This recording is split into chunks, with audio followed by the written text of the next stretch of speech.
अस्सलाम वालेकुम व्यूवर्स, गहीर टीवी में खुश आमदीद। व्यूवर्स, ईद की रात मैं बकरा मंडी जहाँ लगती है शहर की, उसकी तरफ किसी काम के सिलसिले में गया और जब मैंने देखा तो वहाँ पर एक व्यापारी जो था वो 10 से 12 के करीब बकरे लेकर खड़ा था। मैंने कीमतें पूछने की खातिर उसकी तरफ गया और सबसे बड़े बकरे जिसके वज़न कोई करीब 28 से 30 किलोग्राम के करीब होगा, उसकी कीमत पूछी तो उसने बताई 65,000।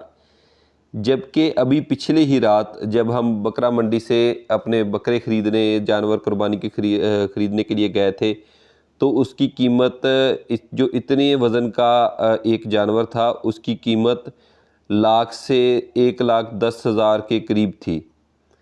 तो उसके साथ जो छोटे बकरे खड़े थे, जिनका वज़न कोई 20 किलो के करीब होगा, उनकी कीमतें पूछी तो किसी की 40,000, किसी की 45,000।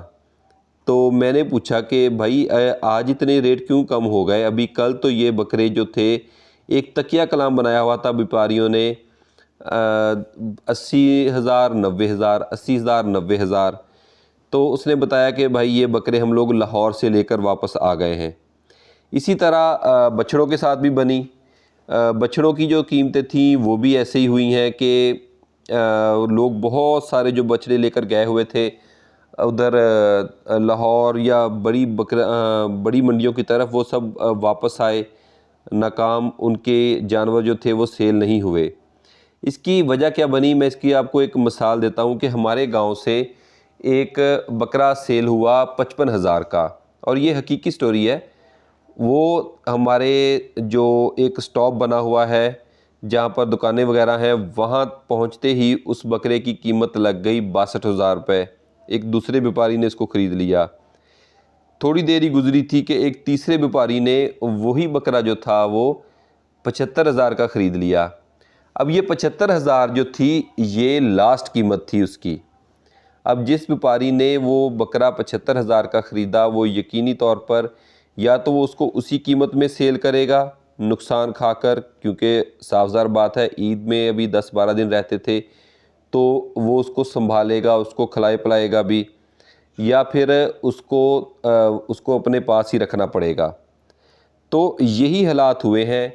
पूरे इलाके से जो छोटे शहर थे, सब व्यापारियों ने जो है वो जानवर ख़रीदे, छोटे बड़े, और उनको बड़े शहरों की मंडियों की तरफ लेकर चले गए। और ये जानवर महंगे भी व्यापारी के साथ ही महंगे हुए हैं। ये नहीं कि कोई बीच में कोई और ख़रीदार उनसे ख़रीद कर लेकर गया, नहीं।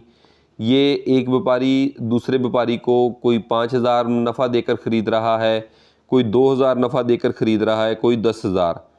और आखिरी व्यापारी जो लेकर इनको बड़ी बकरा मंडियों की तरफ या जो बड़े जानवरों की मंडियां वहां तक गए, तो इन जानवरों की कीमत जो थी वो लास्ट थी। ख़रीदार पाकिस्तान के हालात देखते हुए, सबको पता है कि क़ुव्वत ख़रीद सबकी कम हो चुकी है, तो उनकी कीमतें वैसे ही क़ुव्वत ख़रीद कम होने की वजह से इतनी कीमत कोई नहीं दे सकता था। नतीजा के तौर पर ये सब जानवर वापस आ गए। ये हालात अभी से शुरू नहीं हुए थे। चंद माह पहले से जब जब भी सुनते थे, यही बात सुनने को मिलती थी कि ले लें, बड़े जानवर ले लें, बछड़े ले लें, उनमें बहुत मुनाफा है। वो मुनाफा किसने कमाया? जिसने पाले थे उसने मुनाफा कमा लिया, या जो पहला व्यापारी जिसने पहले वो ख़रीद कर बेच दिए, उसने मुनाफा कमा लिया। लेकिन आखिरी जो थे वो फंस गए। ख़रीदने वाले कम हो गए और बेचने वाले ज़्यादा हो गए। जिसको भी देखो बछड़े डाल लें या बकरे डाल लें, और नतीजा ये निकला कि व्यापारियों ने इस साल बहुत ज़्यादा नुकसान जो है वो उठाया।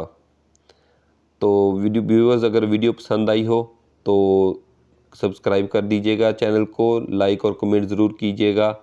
अल्लाह हाफ़िज़।